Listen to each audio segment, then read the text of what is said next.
கர்த்தருக்குள் அன்பான தேவ பிள்ளைகளே, ஆண்டவரும் இரட்சகருமாகிய இயேசுவின் நாமத்தில் உங்களுக்கு என் அன்பின் வாழ்த்துக்கள்.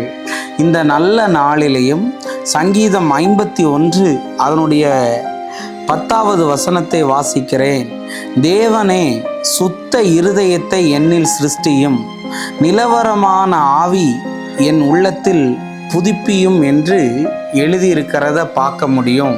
இன்னைக்கு என் மெசேஜோடைய தலைப்பு என்ன தெரியுமா?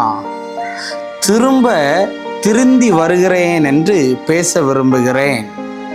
நிறைய பேர் திரும்ப வருகிறான், தவறு இல்லை. ஆனால் திருந்தி வருகிறானான்னு கேட்டால் அங்கே கேள்விக்குறி இருக்கிறது.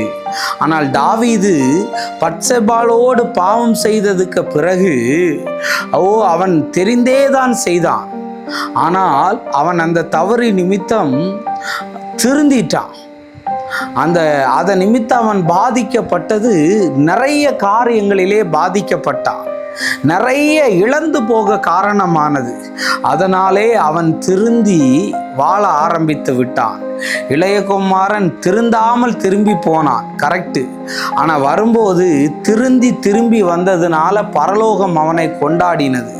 இன்னைக்கு ஏதாவது தவறுக்குள்ள இருந்துட்டு அந்த தவறையே செஞ்சுக்கிட்டு இருக்கிறேன் பிரதர், என்னால் அதை விட முடியலை.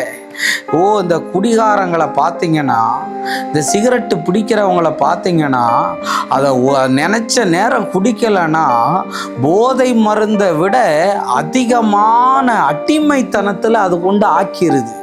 அதனால் நான் உங்ககிட்ட சொல்ல வரேன், திரும்பி வருகிறது மேட்டர் அல்ல, திருந்தி வாங்க.